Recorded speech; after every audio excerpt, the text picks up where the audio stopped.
رمضان المبارک کا دوسرا عشرہ ہمارے سامنے سے گزر رہا ہے۔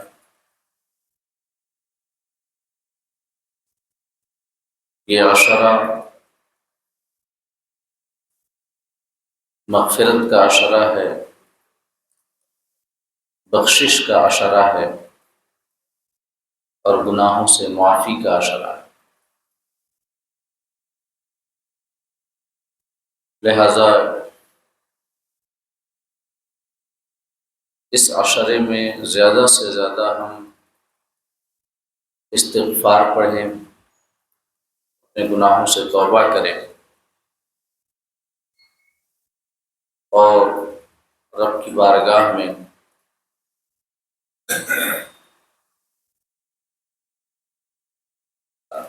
اپنی ندامت اور شرمندگی کے ساتھ،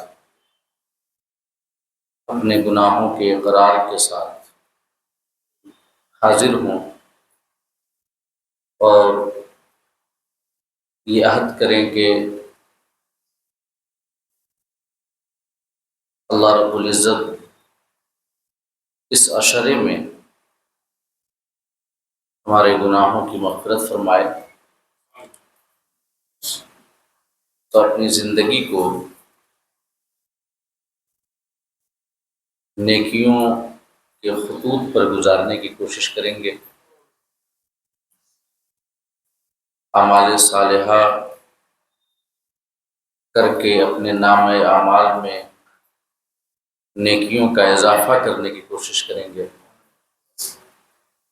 اس عہد کے ساتھ رب کی بارگاہ میں توبہ کریں اور کثرت سے استغفار پڑھیں۔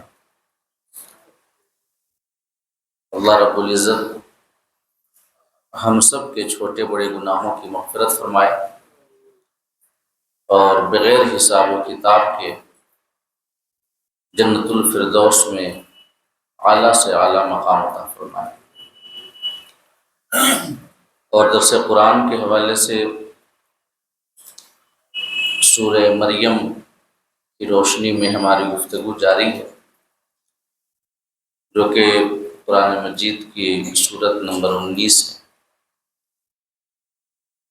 اور اس سورہ مریم کی 26 آیات کریمہ کے حوالے سے ہم آپ کے سامنے گفتگو کر چکے ہیں۔ آج انشاءاللہ اگلی آیات کے تعلق سے کچھ ایک باتیں آپ کے سامنے عرض کریں گے۔ اللہ پاک ہم سب کو کہنے اور سننے سے زیادہ عمل کرنے کی توفیق عطا فرمائے۔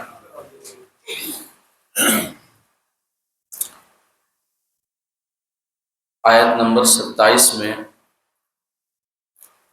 اس بات کا تذکرہ اللہ پاک نے فرمایا ہے کہ حضرت عیسیٰ کی ولادت کے بعد حضرت مریم جب انہیں لے کر اپنی قوم کے پاس واپس تشریف لے گئی تو ان کی قوم کا کیا ان کے ساتھ سلوک تھا اور کیسے حضرت مریم پر تہمت لگائی گئی اور کیسے اللہ رب العزت نے حضرت مریم کی پاک دامنی اور حضرت عیسیٰ علی نبینا علیہ الصلوۃ والتسلیم کی عظمت کو آشکارا کیا، یہ بیان اگلی آیات میں اللہ رب العزت نے فرمایا ہے۔ چنانچہ آیت نمبر 27 میں اللہ پاک ارشاد فرماتا ہے فَأَتَتْ بِهِ قَوْمَهَا تَحْمِلُهُ، پس حضرت مریم اسے یعنی حضرت عیسیٰ کو گود میں اٹھائے ہوئے اپنی قوم کے پاس آئیں، قالوا یا مریم لقد جئتی شیئا فریّا، تو آپ کی قوم کے لوگوں نے یہ کہا کہ اے مریم، تو نے بہت بری بات کی ہے۔ حضرت عبداللہ ابن عباس رضی اللہ تعالی عنہ سے مروی ہے کہ جب حضرت عیسیٰ کی ولادت ہو گئی تو یوسف نجار جو آپ کا عمزاد تھا اور آپ کے ساتھ تھا، وہ آپ کو لے کر ایک غار میں پہنچا دیا، اور اسی غار میں حضرت مریم تقریباً 40 روز تک رہی، اور جب نفاس سے فراغت ہوئی اور حضرت مریم حضرت عیسیٰ کو گود میں اٹھائے اپنی قوم کے پاس جب واپس آنے لگی تو راستے ہی میں حضرت عیسیٰ علیہ نبینا علیہ الصلوۃ والتسلیم نے آپ سے کلام کیا، جبکہ وہ بچے تھے، ماں کی گود میں تھے، مگر انتہائی فصیح زبان میں انہوں نے اپنی ماں سے یہ کہا کہ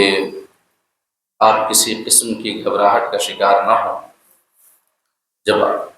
آپ کی قوم آپ سے میرے بارے میں سوال کرے تو آپ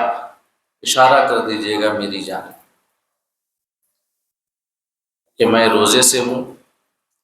میں نے چپ کا روزہ رکھا ہوا ہے، لہذا جس کو جو بھی پوچھنا ہے وہ اس بچے سے پوچھ لے۔ ایک روایت میں یہ آیا، دوسری روایت میں یہ آیا کہ آپ کو فرشتے نے ندا کی اور فرشتے نے پردے کی آڑ سے آپ سے یہ کہا کہ جب آپ کی قوم کوئی سوال کرے کہ یہ بچہ کہاں سے آیا، تو آپ یہ کہہ کر اشارے سے انہیں بتا کر کہ میں نے خاموشی کا روزہ رکھا ہے، بچے کی جانب اشارہ کر دیجیے گا، باقی یہ بچہ پورا معاملہ دیکھ لے گا۔ اور ایک روایت میں آیا کہ اللہ رب العزت نے بطریق الہام آپ کے دل میں یہ بات ڈال دی۔ تینوں روایتیں ہیں اور تینوں روایتیں صحیح ہو سکتی ہیں۔ خیر، چاہے آپ سے فرشتے نے کہا یا حضرت عیسیٰ نے آپ سے کلام کیا یا آپ کے دل میں بطریق الہام یہ بات آئی، مگر جب آپ اپنی قوم کے پاس پہنچی تو آپ کی قوم کے مردوں نے اور عورتوں نے آپ کو گھیر لیا اور طرح طرح کی باتیں بنانے لگ گئے، جتنے منہ اتنی باتیں۔ وہب بن منبہ کہتے ہیں کہ ایک عورت آپ کو مارنے کے لیے آگے بڑھی اور اس نے آپ کے اوپر ہاتھ اٹھایا تو اللہ رب العزت نے اس کا آدھا جسم شل کر دیا، آدھے جسم میں زندگی باقی نہیں رہی، یہاں تک کہ لوگ اسے ویسے ہی اٹھا کر کے وہاں سے اس کے گھر لے گئے۔ ایک اور شخص تھا جس نے آپ کے سامنے آ کر بڑی بے ادبی کی، گستاخی کی، اور اس نے کہا کہ مریم، یہ ہم کیسے مان لیں کہ بغیر بچے کے، بغیر نکاح کے، بغیر باپ کے اور بغیر نکاح کے کوئی بچہ ہو سکتا ہے؟ یقیناً تو نے زنا کیا ہے۔ اس کی اس گستاخی کی سزا اللہ رب العزت نے اسے یہ دی کہ وہ شخص گونگا ہو گیا، اس کی جو قوت گویائی تھی سلب کر لی گئی۔ یعنی اللہ پاک حضرت مریم کی حفاظت کر رہا تھا، اور قدرت الہی ہر اس شخص سے انتقام لے رہی تھی جو حضرت مریم کے پاس جا کر بدتمیزی کرتا یا بے ادبی کا مظاہرہ کرتا۔ جب یہ دو واقعات رونما ہوئے، ایک عورت کا آدھا دھڑ شل ہو گیا اور ایک مرد کی قوت گویائی سلب کر لی گئی، تو لوگ تو آپ کے پاس آ کر کوئی بات کہنے کی ہمت نہیں کرنے لگے اس کے بعد، لیکن آپس میں ان کی باتیں ہوتی رہیں۔ تو اسی کا بیان ہے آیت نمبر 28 میں کہ آپ کی قوم نے آپ سے کہا یا اخت ہارون ما کانا ابوک امرأ سوء وما کانت امک بغیہ، کہ اے ہارون کی بہن، تیرا باپ کوئی برا شخص نہ تھا اور تیری ماں بھی بدکار نہ تھی، تو ایسے کیسے نکل گئی؟ ایک شخص نے حضرت مریم سے کہا، یعنی اے ہارون کی بہن۔ تو یہاں پر ہارون سے کون مراد ہے؟ اس میں 3 اقوال ہیں۔ پہلا قول تو یہ ہے کہ حضرت مریم کے زمانے میں ایک نیک شخص تھا، انتہائی پرہیزگار اور متقی۔ حضرت مریم چونکہ بیت المقدس کے ایک کمرے میں خدا کی عبادت کیا کرتی تھی، لہٰذا آپ کی پرہیزگاری کی وجہ سے اور آپ کی عبادت گزاری کی وجہ سے لوگوں نے آپ کو ہارون کی بہن کہا کہ تم تو بڑی پرہیزگار تھی، بڑی نیکوکار تھی، بڑی عبادت گزار تھی، پھر یہ کام کیسے کر لیا؟ اور دوسرا قول یہ ہے کہ ہارون نام کا ایک شخص بڑا ہی بدکار اور گنہگار تھا حضرت مریم کے زمانے میں، تو یہ لوگوں نے آپ کے اوپر طنز کیا اور بطور ملامت آپ کو ہارون کی بہن کہا۔ یعنی پہلا قول یہ ہے کہ ہارون کسی نیکوکار کا نام تھا، آپ کی پرہیزگاری کو بتانے کے لیے کسی نے کہہ دیا اے ہارون کی بہن، کہ جیسے کوئی شخص بہت زیادہ سخی ہو تو اس کو حاتم طائی سے تشبیہ دے دی جاتی ہے، یا حاتم کے گھرانے کا کہہ دیا جاتا ہے، یا کوئی شخص اپنا منمانا فیصلہ نافذ کرنے والا ہو، کسی کی بات نہ مانے تو اسے ہٹلر کہہ دیا جاتا ہے، کہہ دیا جاتا ہے نا۔ یا تو اچھائی میں تشبیہ دی جاتی ہے یا برائی میں تشبیہ دی جاتی ہے۔ تو ایک قول یہی ہے کہ یہ کسی نے حضرت ہارون آپ کے زمانے میں ایک نیکوکار شخص تھے، ان کے حوالے سے کہا کہ اے ہارون کی بہن، یعنی آپ تو بڑی پرہیزگار تھی، ہارون کی طرف نیکوکار تھی، تو آپ نے ایسا کیسے کر دیا؟ اور ایک قول یہ ہے کہ ایک انتہائی گنہگار شخص تھا، تو کسی نے آپ پر طنز کیا کہ تم نے ایسا کام کیا ہے کہ گویا تم ہارون کی بہن ہو۔ اور تیسرا قول یہ ہے کہ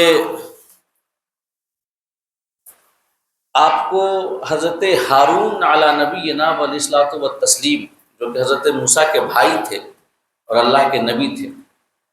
تو انہی کی جانب منسوب کرتے ہوئے ہارون کی بہن کہا گیا، کیونکہ آپ یعنی حضرت مریم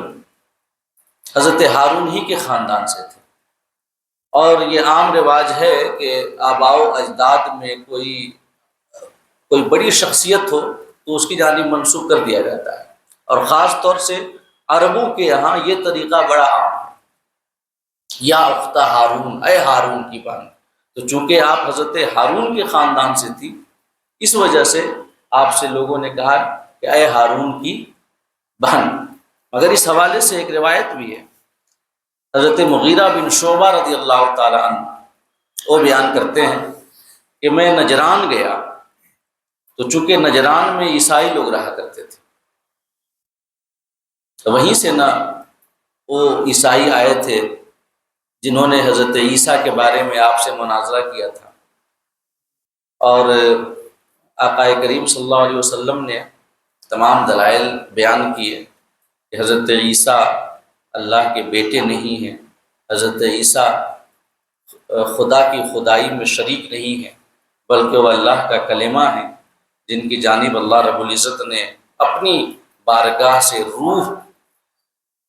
کا القاء کیا، اور وہ در حقیقت روح اللہ ہیں، جو اسلام کا موقف ہے آقا کریم نے بیان کیا، مگر اس کے بعد بھی وہ ماننے کے لیے تیار نہیں ہوئے۔ تو اللہ پاک نے فرمایا نا کہ فمن حاجک فیہ من بعد ما جاءک من العلم قل تعالوا فقل تعالوا ندعو ابناءنا وابناءکم ونساءنا ونساءکم وانفسنا وانفسکم ثم نبتہل۔ کہ اللہ پاک نے فرمایا کہ جو تمام دلائل کے بیان کرنے کے بعد بھی عیسیٰ کے بارے میں تم سے یہ جھگڑا کرتے رہیں اور بحث و مباحثہ کرتے رہیں، تو تم محبوب آپ ان سے کہیں کہ تم اپنی اولاد کو بلاؤ، ہم اپنی اولاد کو بلاتے ہیں، تم اپنی عورتوں کو بلاؤ، ہم اپنی عورتوں کو بلاتے ہیں، تم اپنی جانوں کو بلاؤ، ہم اپنی جانوں کو بلاتے ہیں، اور پھر ہم مباہلہ کرتے ہیں۔ تو یہ جو مباہلہ والا مسئلہ ہوا تھا، آقا کریم صلی اللہ علیہ وسلم نے جن عیسائیوں کو مباہلے کی دعوت دی تھی، اور دوسرے روز آپ اس شان سے مباہلے کے لیے نکلے تھے کہ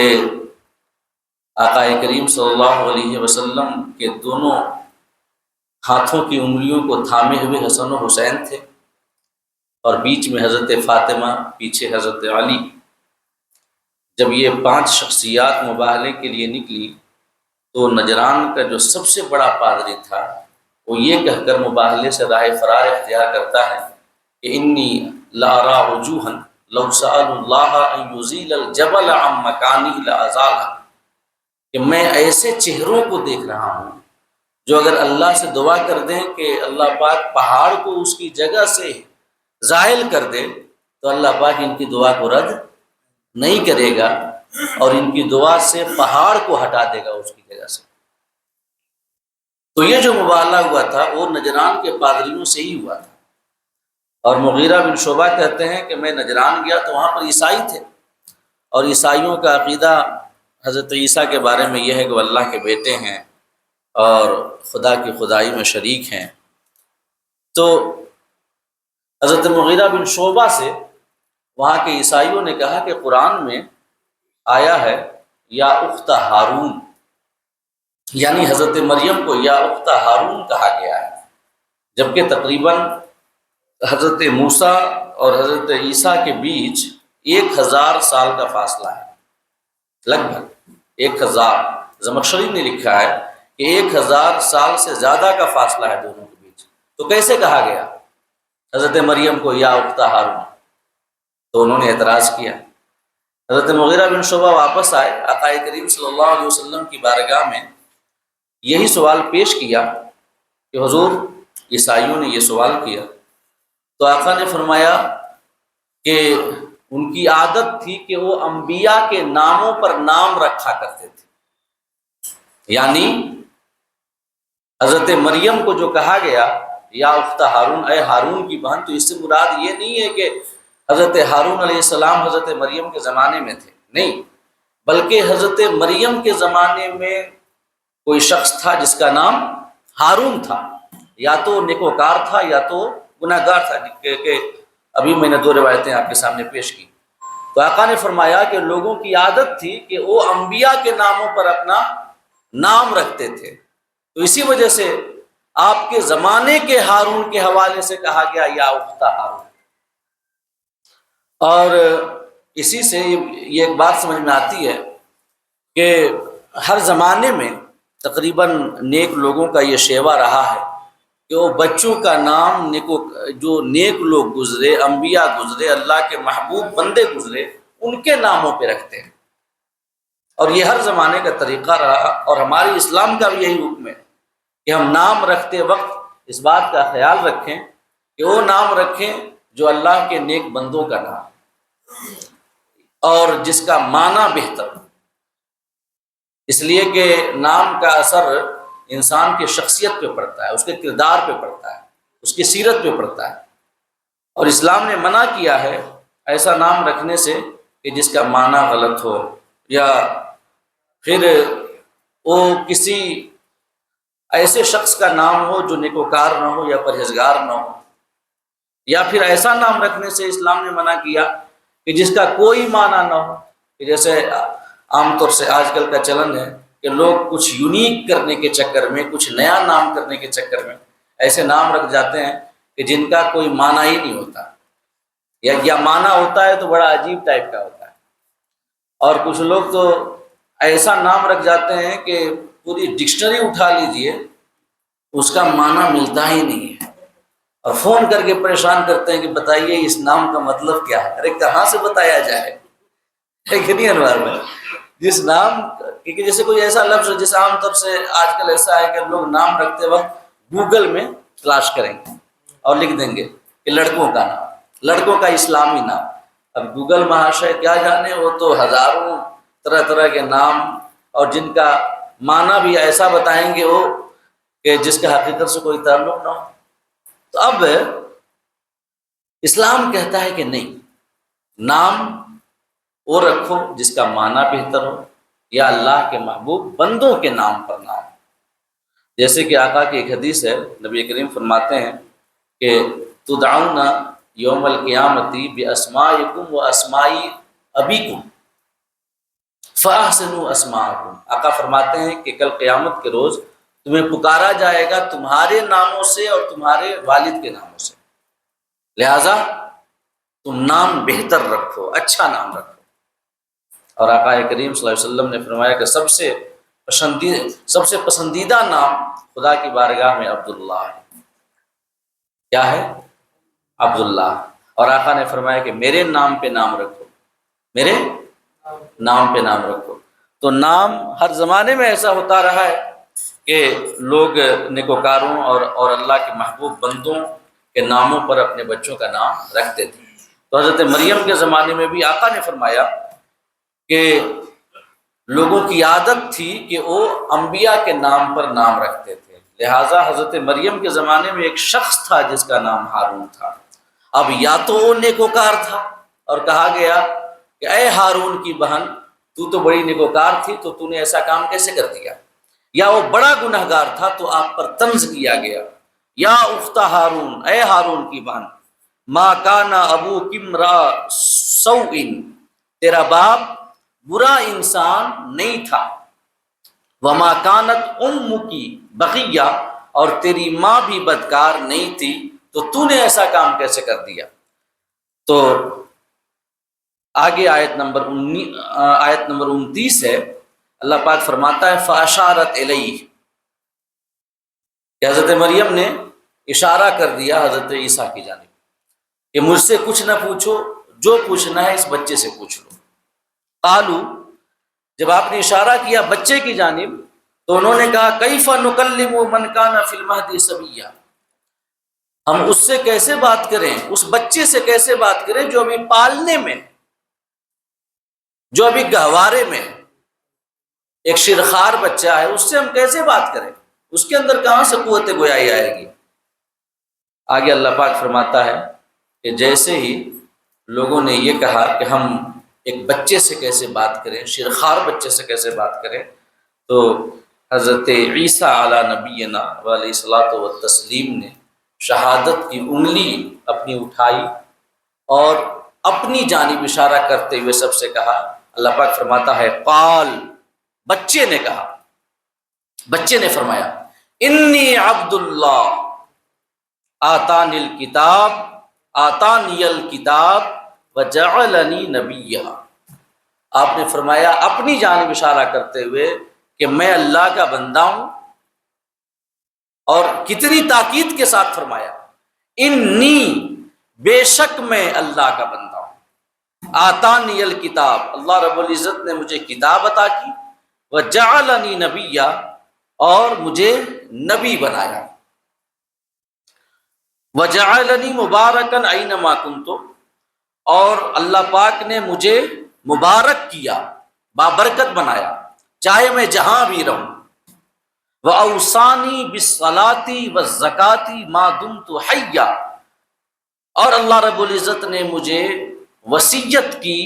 نماز کی اور زکوٰۃ کی جب تک میں زندہ رہوں، اور اس کے بعد وَبَرًّا بِوَالِدَتِي، اور اللہ پاک نے مجھے اپنی ماں کے ساتھ بہتر سلوک کرنے والا بنایا، وَلَمْ يَجْعَلْنِي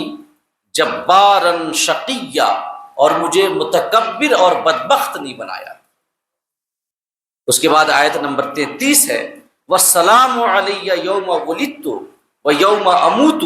وَيَوْمَ أُبْعَثُ حَيًّا، اور میرے اوپر سلام ہو جس دن میں پیدا ہوا، جس دن میرا وصال ہوگا، اور جس دن مجھے دوبارہ زندہ کیا جائے گا۔ اتنا کلام حضرت عیسیٰ نے اپنی ماں کی گود سے اپنی قوم کے سامنے کیا، اور جو سب سے پہلی بات حضرت عیسیٰ علی نبینا علیہ الصلوۃ والتسلیم نے بیان کی عالم شیرخارگی میں، سب سے پہلی بات وہ یہ ہے کہ اپنے رب کی ربوبیت کا اقرار کیا اور اپنی بندگی کا اظہار کیا۔ سب سے پہلے یہاں پر اولاً تو ہونا یہ چاہیے تھا کہ تہمت لگ رہی تھی حضرت مریم کے اوپر، انگلی اٹھائی جا رہی تھی، ہے کہ نہیں؟ لوگ کہہ رہے تھے کہ بغیر شادی کے تم نے کہاں سے یہ بچہ اٹھا کے لے آیا؟ تو چاہیے کہ ان کا سب سے پہلا کلام جو ہوتا وہ اپنی ماں کی پاک دامنی کا ہوتا، مگر حضرت عیسیٰ نے جو سب سے پہلا کلام کیا وہ یہ کیا کہ انی عبداللہ، میں اللہ کا بندہ، یعنی کہ اپنی بندگی کا اقرار کیا۔ یہ اس وجہ سے امام رازی نے لکھا ہے کہ ماں کے اوپر لگنے والی تہمت کو دور کرنے سے زیادہ اہم یہ ہے کہ ذات الہی پر لگنے والے الزام کو پہلے دور کیا جائے، یہ زیادہ اہم ہے۔ جیسے بعد میں نصارہ الزام لگانے والے تھے، تہمت لگانے والے تھے کہ حضرت عیسیٰ اللہ کے بیٹے ہیں اور اللہ کی الوہیت میں شریک ہیں، خدا کی خدائی میں شریک ہیں، تو یہ تہمت زیادہ اہم ہے کہ اسے زائل کیا جائے پہلے۔ لہذا حضرت عیسیٰ نے سب سے پہلے اس تہمت کو زائل کیا جو بعد میں نصارہ اللہ رب العزت کی ذات پہ رکھنے والے تھے اور مرنے والے تھے، اور حضرت عیسیٰ پہ لگانے والے تھے کہ حضرت عیسیٰ اللہ پاک کے بیٹے ہیں، معاذ اللہ۔ یہ زیادہ اہم ہے، سب سے پہلے اسے بیان کیا۔ اور یہ کیسی عجیب بات ہے کہ حضرت عیسیٰ نے عالم شیرخارگی میں سب سے پہلا جو جملہ اپنی زبان سے ادا فرمایا وہ اپنی بندگی کا ادا فرمایا کہ میں اللہ کا بندہ ہوں، اللہ نہیں ہوں، اللہ کا بیٹا نہیں ہوں، بلکہ میں اللہ کا بندہ ہوں۔ سب سے پہلا اعلان ہے جو آپ نے اپنی ماں کے گود سے کیا ہے۔ لیکن بعد میں جو نصارہ ہیں انہوں نے آپ کے پہلے اعلان کو ہی پس پش ڈال دیا اور اسی کے خلاف انہوں نے اپنا عقیدہ بنا لیا۔ اس سے بڑا ظلم اور کیا ہو سکتا ہے؟ اور یہاں پر ایک بات یہ سمجھ میں آتی جو سب سے پہلے ہمارے ذہن میں آتی ہے کہ اگر آپ نے ماں کی گود ہی سے سب سے پہلے اعلان کیا تھا کہ میں اللہ کا بندہ ہوں، تو یہ تو انتہائی عظیم نشانیوں میں سے ایک نشانی ہے۔ یہ تو ایک بڑا معجزہ ہے نا کہ کوئی ماں کی گود سے کلام کرے اور اس کے بعد اپنی نبوت کا اظہار کرے، کتاب کے ملنے کا اظہار کرے، اپنی بندگی کا اقرار کرے۔ یہ تو عجیب بات ہے اور کافی ایسی بات ہے کہ انسان فوراً اس نشانی کو مان لے گا۔ تو پھر اس کے بعد جو یہودی تھے وہ آپ کی جان کے در پہ کیوں ہوئے؟ یہودیوں نے کیوں آپ کو قتل کرنے کی اور شہید کرنے کی کوشش کی؟ یہ روایت کہ آپ نے ماں کی گود سے کلام کیا محض اسلام کے یہاں موجود ہے، اس لیے کہ اللہ رب العزت نے قرآن میں بیان کیا۔ اس روایت کو عیسائیوں نے بھی بیان نہیں کیا ہے اور یہودیوں نے بھی بیان نہیں کیا ہے۔ اور عیسائی اگر بیان نہ کریں تو بات سمجھ میں آتی ہے، کیونکہ اس وقت بچپنے میں جب حضرت عیسیٰ عالم شیر خارگی میں تھے تو اس وقت تھوڑی نا عیسائی موجود تھے۔ عیسائی تو بعد میں جب آپ نے اپنے دین کی دعوت و تبلیغ کی، پھر آپ پر ایمان لائے، تب نہ عیسائی ہوئے، تو اس وقت تو یہودی ہی تھے، اور حضرت مریم کی پوری قوم یہودی، سب بنو اسرائیل سے تھے۔ تو یہودیوں میں یہ روایت کیوں نہیں؟ یہودیوں میں یہ روایت کیوں نہیں؟ تو یہودیوں میں یہ روایت فقط اس وجہ سے نہیں ہے کہ یہودی ایک ایسی قوم ہے کہ اپنے عقیدے کے خلاف، اپنی مانیتا کے خلاف بڑی سے بڑی بات کو ٹھکرا دیتے ہیں اور اس کا سیدھے سے سرے سے انکار کر دیتے ہیں۔ اور یہ سارے واقعات اور حضرت عیسیٰ کا کلام فرمانا یہودیوں نے سنا تھا، اور اس کے بعد جب حضرت عیسیٰ نے اعلان نبوت کیا تو ایسا نہیں ہے کہ یہ آپ کے بچپنے کے سارے جو یہودی تھے سب کے سب دنیا سے چلے ہی گئے تھے۔ یہ کچھ موجود بھی ہوں گے، کچھ زندہ بھی ہوں گے، ان کے سامنے حضرت عیسیٰ نے کلام کیا ہوگا، مگر اس کے باوجود انہیں ماننا نہیں تھا، آپ کی رسالت کا انکار کرنا تھا۔ اور چونکہ آپ ایک نیا دین لے کر کے آئے تھے، نئی شریعت لے کر کے آئے تھے۔ یہودیوں کے یہاں تب تک توریت کے احکام جاری تھے، وہ توریت پہ عمل کرتے تھے، اور آپ کو اللہ رب العزت نے انجیل عطا کی، ایک نئی شریعت عطا کی، اور یہ ہے کہ آپ کی شریعت پچھلی شریعت کے لیے ناسخ تھی۔ یہ ایسا ہو سکتا ہے؟ اسی وجہ سے یہودیوں نے آپ کا انکار کیا، اور اسی انکار کی وجہ سے، اسی عداوت اور بغض کی وجہ سے آپ کی اس عظمت کا بھی انکار کر دیا جو آپ نے بچپنے میں کلام کیا تھا، بچپنے میں کلام کیا تھا۔ اب دوسری بات جو ہمارے ذہنوں میں آتی ہے وہ یہ ہے کہ یہودی اگر آپ کے دشمن تھے، اور جب آپ اپنے دین کی دعوت دینے لگے، تبلیغ کرنے لگے، انجیل کی جانب لوگوں کو بلانے لگے، تو آپ کی جان کے در پہ ہو گئے۔ تو جب بچپنے ہی میں آپ نے اپنی نبوت کا اعلان کیا، اپنی رسالت کا اعلان کیا، تو اسی وقت بچپنے ہی میں آپ کو یہودیوں نے شہید کرنے کی کوشش کیوں نہیں کی؟ ایک سوال یہ ابھرتا ہے۔ تو ایسا اس وجہ سے ہے کہ آپ کے کلام فرمانے کو دیکھ کر کے یہودی اتنے حیران ہوئے اور اتنے متعجب ہوئے۔ یہ علماء فرماتے ہیں کہ ہو سکتا ہے کہ ان کی عقلیں معاوف ہو گئی اور ان کو سمجھ میں نہیں آ رہا ہو کہ کیا کرے۔ جیسے کوئی شخص بہت عجیب چیز، بڑا عجیب واقعہ دیکھ لے تو اسے سمجھ میں نہیں آتا اس وقت کہ کیا کیا جائے۔ تو اس وقت اتنا عجیب واقعہ رونما ہوا کہ ایک شیرخوار بچہ نہ صرف کلام کر رہا ہے بلکہ اپنی رسالت کا اعلان کر رہا ہے، اور یہ بھی اعلان کر رہا ہے کہ مجھے کتاب عطا کی جائے گی۔ تو ان کی عقلیں اتنی معوف ہوئی، وہ اتنے حیران و پریشان ہوئے کہ اس وقت وہ کوئی کارروائی نہیں کر سکے۔ اور بعد میں حضرت زکریا نے آپ کی پرورش کی خاص آپ نے خیال رکھا، اور حضرت زکریا نے آپ کی نگہداشت کی۔ اور پھر اس کے بعد جب آپ نے اعلان نبوت کیا، اس کے بعد یہودیوں نے آپ کے ساتھ کیسے معاملات کیے قرآن مجید میں جا بجا اس کا بیان ہے۔ اور اللہ رب العزت نے آپ کو یہ چوتھے آسمان پہ اٹھا لیا، اور انہی یہودیوں میں سے ایک شخص آپ کی شکل کا کر دیا گیا، اور اسے ہی ان لوگوں نے پھانسی دے دی۔ حالانکہ اللہ فرماتا ہے وما قتلوہ وما صلبوہ، نہ تو انہوں نے شہید کیا حضرت عیسیٰ کو، نہ انہیں پھانسی دی۔ اور آج تک عیسائی یہ عقیدہ رکھے ہوئے گھوم رہے ہیں کہ انہوں نے اپنی جان کو پوری انسانیت کے لیے، اور پوری انسانیت کے گناہوں کو معاف کرانے کے لیے اپنی جان دے دی۔ یہ سمجھتے ہیں ایسا نا؟ یہ عیسائیوں کا عقیدہ یہی ہے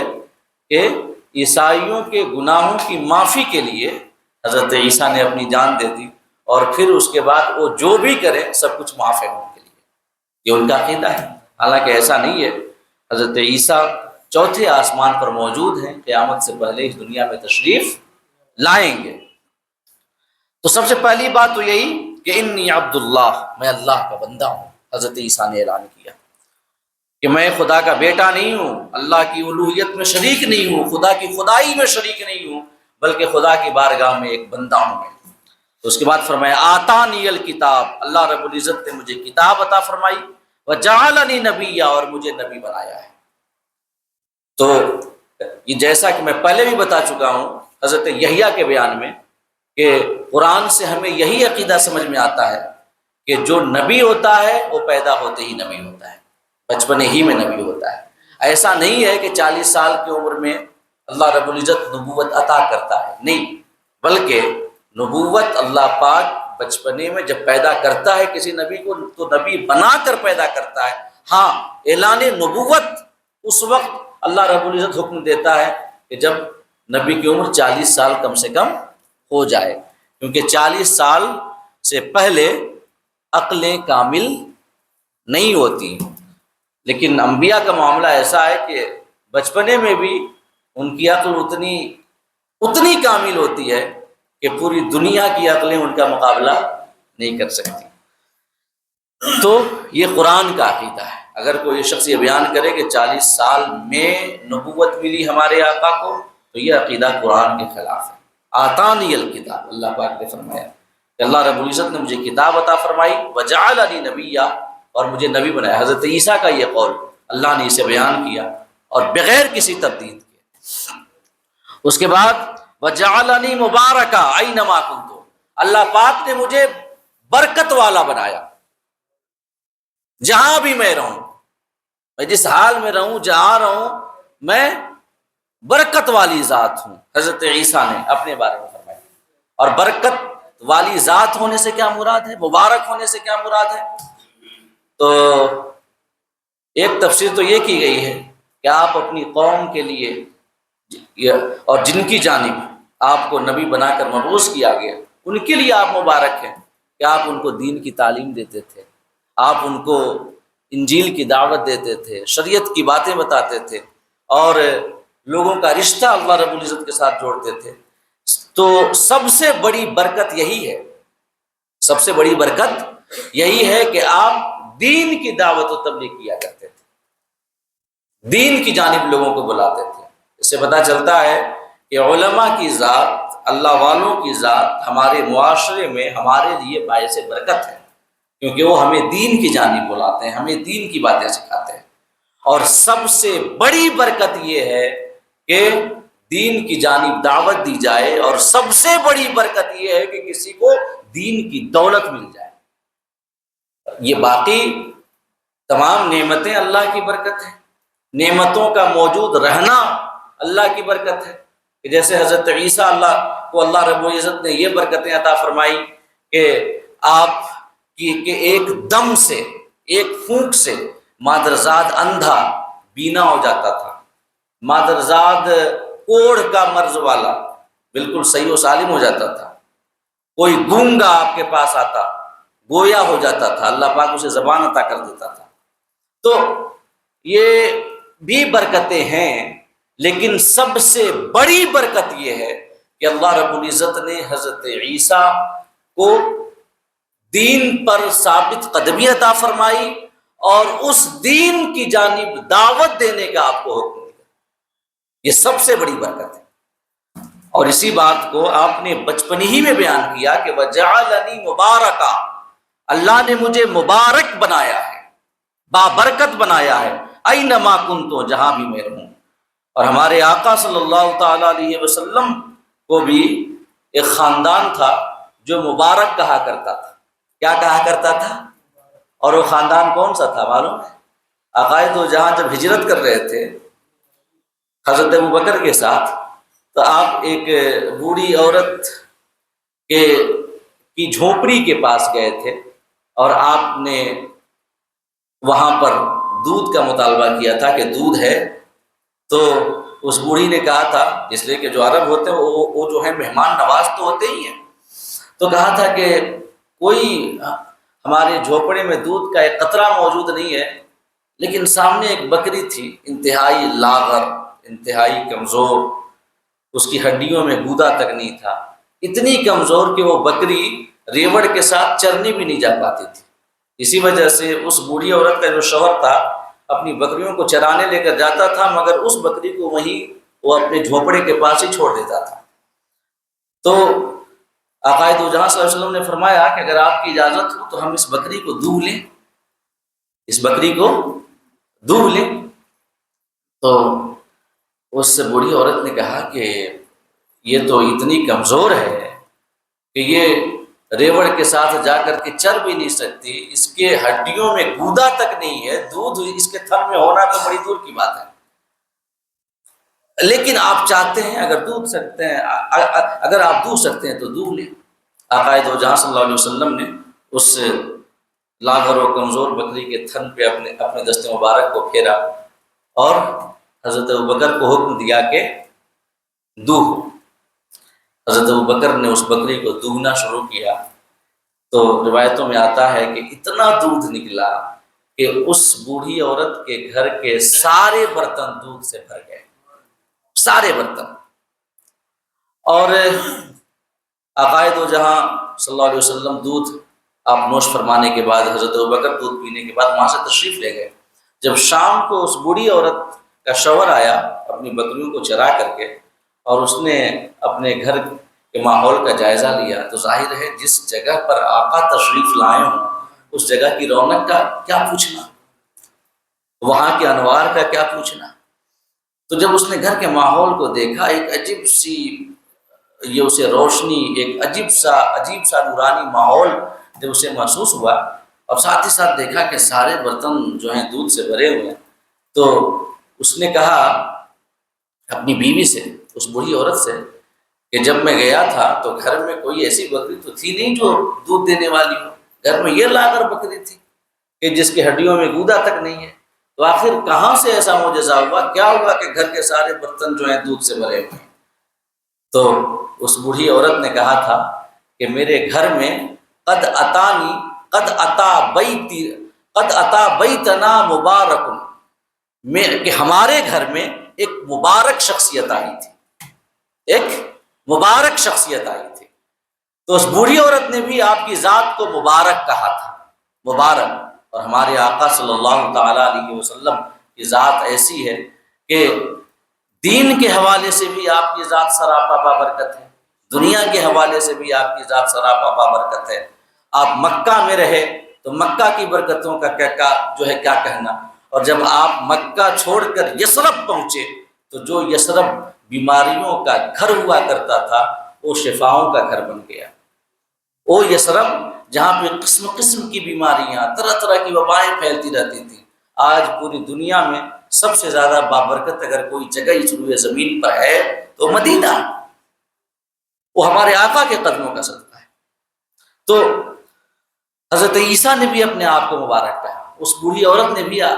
ہمارے آقا صلی اللہ تعالی وسلم کو فرمایا تھا کہ ہمارے گھر میں ایک مبارک آیا تھا۔ اور اس کے بعد اس نے آقا دو جہاں کا جو حلیہ بیان کیا تھا نا، وہ عربی ادب کا ایک الگ شاہکار ہے، کہ جو عرب کی بدویں اور عرب کی آرابی اور گاؤں کی رہنے والی جو عورتیں ہوتی تھی، ان کی نگاہ کتنی پارکی ہوتی تھی، اللہ رب العزت نے ان کو کیسا نوازا تھا، ایک تو زبان کی دولت، دوسری عقل کی نعمت سے۔ اگر آپ اسے پڑھیں نا تو آپ سمجھیں گے کہ یقیناً اللہ رب العزت نے جو مذہب اسلام کے آخری پیغمبر کے لیے عرب کی سرزمین کو منتخب فرمایا، تو اس کی وجہ یہی ہے کہ اگر عرب میں اور عرب والوں میں جہاں بہت ساری کمیاں موجود تھیں، ان کے اندر بہت سارے عیوب تھے، تو وہیں پر ان کے اندر کچھ ایسی خوبیاں اور ایسی صفات بھی تھی کہ اس وقت پوری روئے زمین پہ صرف عرب قوم ان خوبیوں کی مالک تھی، باقی دنیا کی کوئی قوم ان خوبیوں کی مالک نہیں تھی، کہ جن میں سے ایک عقل ہے، ذہانت ہے، سخاوت ہے، بہادری ہے، حافظہ ہے، یہ تمام چیزیں، مہمان نوازی ہے۔ تو آقا دو جہاں صلی اللہ تعالی علیہ وسلم کا حلیہ اس نے بڑا عجیب سے لہجے میں کھینچا ہے، انشاءاللہ پھر کوئی بات آئی تو آپ کے سامنے بیان کروں گا۔ تو حضرت عیسیٰ نے فرمایا وجعلنی مبارکا، اللہ پاک نے مجھے بابرکت بنایا، اینما کنت، چاہے میں جہاں بھی رہوں۔ اس کے بعد فرمایا واوصانی بالصلاۃ والزکاۃ ما دمت حیا، کہ اللہ پاک نے مجھے وصیت کی، اور وصیت کرنے سے مراد تاکیداً حکم دینا، وہ حکم جس میں زیادہ تاکید ہو، یہ اس کے لیے وصیت کا لفظ استعمال ہوتا ہے، کہ اللہ پاک نے مجھے تاکیدی حکم دیا نماز کا اور زکوٰۃ کا جب تک میں زندہ رہوں۔ تو مراد یہ نہیں ہے کہ اسی وقت سے آپ جو ہے نماز پڑھنے لگ گئے تھے، کہ جیسے کچھ روایتیں ایسی آئی ہیں، ضعیف روایتیں، کہ اس واقعے کے بعد جیسے ہی آپ نے کلام کیا تو فوراً اللہ رب العزت نے آپ کو شعور عطا کر دیا اور آپ بلوغیت کی دہلیز پہ قدم رکھ چکے، اسی وقت اللہ پاک نے یہ بطور معجزہ اور پھر یہ آپ کے اوپر نماز فرض ہو گئی، اس قسم کی باتیں کی ہیں، مگر یہ روایتیں ضعیف ہیں۔ صحیح یہ ہے کہ حضرت عیسیٰ کے اس فرمان کا اصل مطلب یہ ہے کہ جب میں نماز پڑھنے کے قابل ہو جاؤں، جب مجھ پر نماز فرض ہو جائے، تب اللہ پاک نے مجھے نماز پڑھنے کا حکم دیا ہے، اور ایسے ہی زکوٰۃ کا حکم دیا ہے۔ یاد رکھیے گا کسی نبی پر کبھی زکوٰۃ فرض نہیں ہوئی، کسی نبی پر کبھی زکوٰۃ فرض نہیں ہوئی۔ وجہ یہ ہے کہ انبیاء کرام کے دل میں دنیا اور دنیاوی مالوں سے اتنا اعراض اللہ رب العزت پیدا کرتا ہے کہ وہ کبھی کوئی مال جمع کرتے ہی نہیں، یا ان کے پاس کبھی مال جمع ہوتا ہی نہیں۔ اور زکوٰۃ فرض ہونے کے لیے ضروری ہے نا کہ ایک نصاب، اس نصاب کے برابر جب مال رہے گا تب زکوٰۃ فرض ہوگی۔ یہ ایسے نہیں ہے جیسے آج کے زمانے میں 1,70,000 کم سے کم اگر ہوں اور اس پر سال گزر جائے تب زکوٰۃ فرض ہے۔ تمام انبیاء ان کے پاس کبھی ایسا نہیں ہوا کہ وہ کچھ مال جمع کریں یا اس مال کو جو مال ہے نصاب کی حد کو پہنچ جائے اور پھر اس کے بعد ان کے اوپر زکوٰۃ فرض ہو۔ ہمارے آقا صلی اللہ تعالیٰ علیہ وسلم بھی، آپ کے پاس اگر کوئی مال بھی آتا تو روایتوں میں آتا ہے کہ آپ یہ مسجد نبوی میں وہ سارا کا سارا مال و دولت رکھ کر کے بیٹھ جاتے، لوگ آتے جاتے آپ ان کو عطا کرتے جاتے، یہاں تک کہ جب تک سارا مال ختم نہیں ہو جاتا تھا تب تک آپ مسجد سے اٹھتے نہیں تھے، تب تک آپ مسجد سے اٹھتے نہیں تھے۔ یہ ہے تو اس وجہ سے انبیاء پر زکوٰۃ فرض نہیں ہے، حضرت عیسیٰ پر بھی زکوٰۃ فرض نہیں ہے۔ اور حضرت عیسیٰ تو وہ ہیں جنہوں نے مجرد زندگی گزاری، آپ نے نکاح بھی نہیں فرمایا، آپ نے اپنے رہنے کے لیے گھر تک نہیں بنایا، اور آپ ایسے ہی جنگلوں میں رہا کرتے تھے، جنگلی پتے کھایا کرتے تھے، اور اسی حال میں آپ لوگوں کو دین کی دعوت دیتے تھے۔ اور وہیں سے بعد میں عیسائیوں میں رہبانیت کا شعور آیا کہ سب کچھ چھوڑ چھاڑ کر کے فقط خدا کی عبادت کے لیے لگ جاؤ۔ تو حضرت عیسیٰ علیٰ نبینا علیہ الصلوۃ والتسلیم پر تو ویسے بھی زکوٰۃ فرض نہیں ہوئی۔ تو مراد یہ ہے کہ اگر میں مالک نصاب ہو جاؤں، اگر میرے پاس مال ہو جائے جمع، تب اللہ پاک نے مجھے حکم دیا کہ میں زکوٰۃ ادا کروں، ما دمت حیا، جب تک میں زندہ رہوں۔ یعنی پہلی بات تو یہ اس سے سمجھ میں آتی ہے کہ نماز اور زکوٰۃ ہر نبی کی شریعت میں موجود تھی، کوئی بھی نبی کی شریعت ایسی نہیں ہوئی جس شریعت میں نماز کا حکم نہ ہو اور زکوٰۃ کا حکم نہ ہو۔ اور دوسری بات ما دمت حیا سے یہ سمجھ میں آتی ہے جب تک میں زندہ رہوں۔ حضرت عیسیٰ فرماتے ہیں کہ جب تک میں زندہ رہوں تب تک مجھے نماز کا حکم دیا گیا۔ اس سے پتہ چلتا ہے کہ جو اللہ رب العزت کے احکام ہیں، جو فرائض ہیں، جو واجبات ہیں، وہ انسان سے کبھی بھی انسان ان فرائض سے آزاد نہیں ہو سکتا۔ انسان کبھی ایسا مقام حاصل کر ہی نہیں سکتا روحانیت میں، تقرب الہی میں، ولایت میں، معرفت میں، کہ احکام شرع سے وہ شخص اوپر اٹھ جائے اور جو شریعت نے فرائض اور واجبات کا حکم دیا ہے وہ فرائض و واجبات اس سے منسوخ ہو جائے، ایسا نہیں ہو سکتا۔ حضرت عیسیٰ کہتے ہیں جب تک میں زندہ رہوں تب تک اللہ پاک نے مجھے حکم دیا۔ اس میں رد ہے ان صوفیوں کا، ان لوگوں کا جو کہ اپنے تئیں بڑا اللہ کا ولی بنتے ہیں اور اپنے آپ کو کہتے ہیں کہ ہم وہاں پہنچے ہوئے ہیں کہ اب شریعت پر عمل کرنے کی ہمیں ضرورت ہی نہیں ہے، یہ ان کا رد ہے۔ حضرت عیسیٰ کہہ رہے ہیں کہ جب تک میں زندہ رہوں تب تک اللہ نے مجھے نماز کا حکم دیا۔ تو باقی کون، ایک نبی سے زیادہ تقرب خداوندی کس کو حاصل ہو سکتا ہے؟ ایک نبی سے زیادہ روحانیت اور ولایت کا اعلیٰ درجہ کسے مل سکتا ہے؟ لیکن ان کے لیے ہے ما دمت حیا، جب تک زندہ رہو۔ ہمارے آقا جب تک رہے تب تک آپ نماز جو ہے پڑھتے رہے۔ اور ہاں بس ایک صورت ہے، ایک صورت احکام شرع سے آزاد ہونے کا، کہ انسان جو ہے پاگل ہو جائے، اس کی عقل زائل ہو جائے، تب احکام شرع اس سے اڑ جاتے ہیں۔ جیسے کہ جو مجذوب حضرات ہیں، عشق الہی میں ان کی عقل زائل ہو جاتی ہے، تو اب وہ ایسے ہیں جن کے اوپر کوئی حکم شرع لاگو نہیں ہوتا۔ باقی سب کے لیے ما دمت حیا، جب تک زندہ رہیں احکام شرع پہ عمل کرنا ضروری ہے۔ اس کے بعد اللہ پاک نے فرمایا وَبَرًّا بِوَالِدَتِي، کہ مجھے اپنی والدہ کے ساتھ اچھا سلوک کرنے والا بنایا۔ اچھا سلوک کرنے والا، عربی زبان میں بار کا معنی ہوتا ہے نیکی کرنے والا، اچھا سلوک کرنے والا، اور بر کا معنی ہوتا ہے نیکی، بہترین سلوک۔ حضرت عیسیٰ نے فرمایا کہ اللہ پاک نے مجھے بر بنایا، اپنی والدہ کے ساتھ یہ حکم دیا کہ ان کے ساتھ اتنا بہتر سلوک کروں، اتنا بہتر سلوک کروں۔ یہ مبالغتاً فرمایا، برن، بارن نہیں فرمایا کہ میں اپنی والدہ کے ساتھ بہتر سلوک کرنے والا بن جاؤں، بلکہ میری ذات ہی ایسی ہو جائے کہ میں سراپا نیکی بن جاؤں اپنی والدہ کے لیے، سراپا نیکی بن جاؤں۔ ہمارا سلوک ایسا ہو، اتنا ان کے ساتھ اچھائی کا سلوک ہو، حسن سلوک ہو، بہتری کا سلوک ہو کہ میں سراپا نیکی بن جاؤں اپنی والدہ کے لیے۔ اور اس سے بھی یہ بات سمجھ میں آتی ہے کہ ہر نبی کی شریعت میں والدین کے ساتھ حسن سلوک کرنے کا حکم رہا ہے، اور نبی کی شریعت تو کجا، انسانیت کی گھٹی میں یہ بات ملا دی گئی ہے کہ وہ والدین کے ساتھ بہتر سلوک کرے۔ اللہ پاک فرماتا ہے وَوَصَّيْنَا الْإِنسَانَ بِوَالِدَيْهِ حُسْنًا، ہم نے انسان کو وصیت کی ہے۔ یہاں پر مومن کی بات نہیں کی گئی ہے،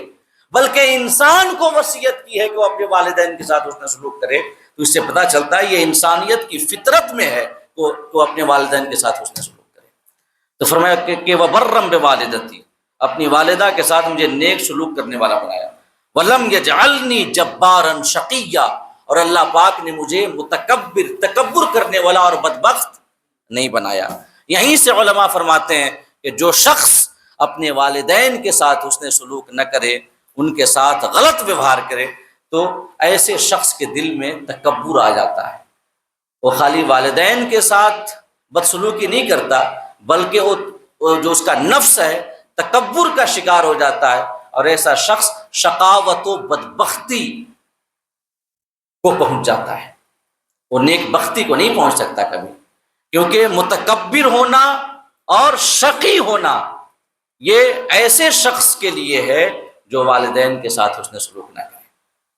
اب ایک بات یہ سمجھ میں نہیں آئی یہاں پر کہ پوری بات تو بیان ہو گئی، لیکن حضرت عیسیٰ نے یہ بیان نہیں کیا کہ میری والدہ اس سے پاک ہے جو تم کہہ رہے ہو، کہ جو تہمت لگا رہے ہو وہ تہمت غلط ہے۔ یہ جو ہے پوری بات میں، بلکہ جو آخری آیت کریمہ ہے حضرت عیسیٰ کے قول کی حکایت میں، کہ حضرت عیسیٰ نے فرمایا، آیت نمبر 33 ہے، وَالسَّلَامُ عَلَيَّ يَوْمَ وُلِدتُّ، کہ میرے اوپر سلامتی ہو جس دن میں پیدا ہوا، جس دن میرا وصال ہوگا، اور جس دن میں دوبارہ زندہ کیا جاؤں گا۔ تو یہاں تک تو بیان ہی نہیں ہوا یہ کہ میری والدہ کے اوپر یہ الزام ہے، یہ تہمت ہے، تو کیسے اس سے ثابت ہوتا ہے حضرت مریم کا پاک ہونا؟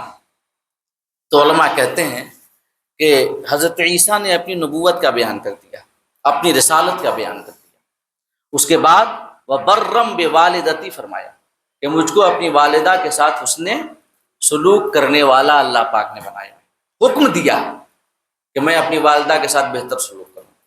تو اس سے حضرت مریم کی پاک دامنی ایسے ثابت ہوتی ہے کہ اگر حضرت مریم سے معاذ اللہ وہ برائی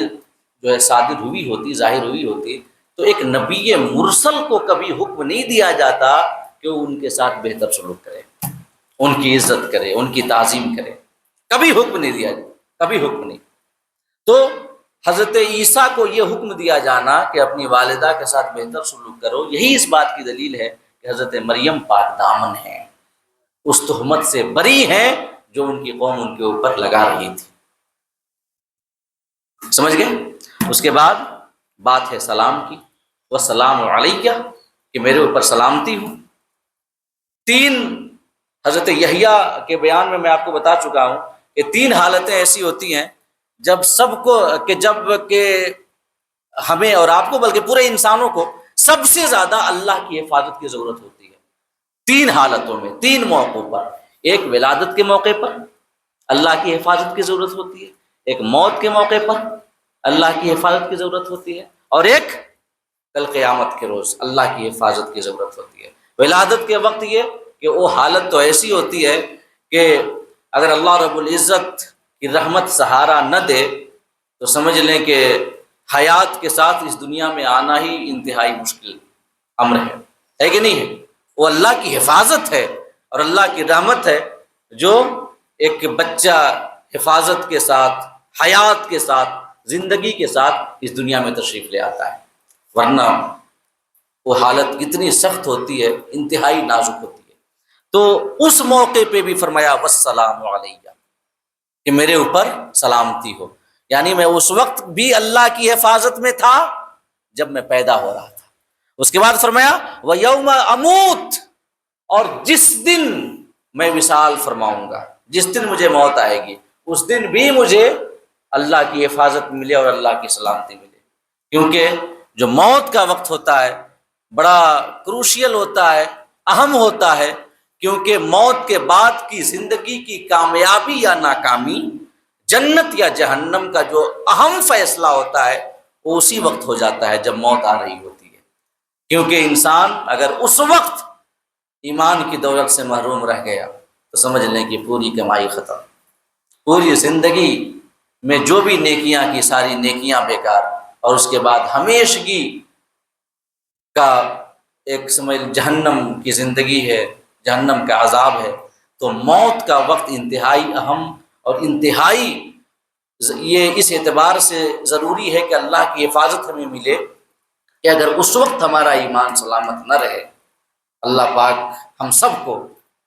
خاتمہ بالخیر عطا فرمائے، ایمان کے ساتھ اس دنیا سے جانا نصیب فرمائے۔ اگر اس وقت یہ ہو جائے کہ انسان کو ایمان کی دولت نصیب نہ ہو تو پھر اس کے بعد قبر کی زندگی، حشر کی زندگی اور آخرت کی زندگی ہمیشہ تکلیفوں بھری ہوگی۔ تو فرمایا کہ اس وقت بھی مجھے اللہ کی حفاظت ملے، دعا کی، اور اس کے بعد فرمایا وَيَوْمَ أُبْعَثُ حَيًّا، اور جس دن مجھے دوبارہ زندہ کیا جائے گا، حشر کا دن، قیامت کا دن، کہ جس کی ہولناکی کا یہ عالم کہ حمل والی عورتوں کا حمل ضائع ہو جائے، جس سے دل دہل جائے، کہ جس دن کی دہشت کی وجہ سے پہاڑ روئی کے گالوں کی طرح اڑے، اس دن بھی زیادہ ضرورت ہے کہ اللہ پاک ہمیں اپنی حفاظت میں رکھے۔ تو اس وقت بھی حضرت عیسیٰ نے فرمایا کہ والسلام علیہ، سلامتی مجھ پر ہو، اور سلامتی ہو مجھ پر جس دن میں دوبارہ اٹھایا جاؤں گا۔ اور ایک اور بات کہ آقائے دو جہاں صلی اللہ علیہ وسلم پر سلام پڑھنا یہ کوئی غلط بات نہیں ہے، کیونکہ ہم جب سلام پڑھتے ہیں تو ہم دعا ہی مانگتے ہیں کہ اللہ پاک اپنے حبیب پر سلامتی نازل فرمائے، اور یہی دعا حضرت عیسیٰ مانگ رہے ہیں اپنے لیے۔ تو اگر حضرت عیسیٰ مانگیں جو اللہ کے نبی اور رسول ہیں تو یقیناً یہ کام شرکیہ نہیں ہو سکتا نا، اور جب شرکیہ نہیں ہے تو ہم بھی اگر اپنے آقا پر سلام بھیجیں تو یہ کام ہرگز شرکیہ یا اسلام کے مزاج کے خلاف نہیں ہے، بلکہ قرآن کے مزاج کے اندر ہے یہ کہ نبی پر سلام بھیجا جائے۔ اور آخری بات یہ اللہ پاک فرماتا ہے ذالک عیسی ابن مریم، یہ ہیں عیسیٰ ابن مریم، یہ ہیں عیسیٰ ابن مریم جن کا تذکرہ ہوا، قول الحق الذی فیہ یمترون، اور یہ ہے سچی بات جس میں لوگ شک کرتے ہیں۔ اور کیا شک کرتے ہیں؟ کوئی ان کو خدا کا بیٹا بتاتا ہے، کوئی ان کو خدا کی خدائی میں شریک بتاتا ہے، اور کوئی شخص ان کے بارے میں یہ بات کرتا ہے کہ ان کو کہ وہ بغیر باپ کے نہیں پیدا ہوئے، یہ بلکہ یوسف نجار کی جانب جو آپ کے چچا زاد بھائی تھے نسبت کرتے ہیں۔ اور ان نسبت کرنے والوں میں سب سے بڑے یہ ہمارے علاقے جو ہے ہمارے زمانے کے لوگ ہیں، کہ جیسے کہ سر سید احمد خان صاحب، انہوں نے یہ کہا ہے کہ نہیں وہ بغیر باپ کے پیدا نہیں ہوئے۔ تو اللہ پاک فرماتا ہے یہ ہے سچی بات کہ جس کے بارے میں لوگوں کو شک ہوتا ہے، اور جب قرآن میں اللہ پاک نے بیان کر دیا تو اب تو شک کی کوئی گنجائش نہیں رہ جا سکتی،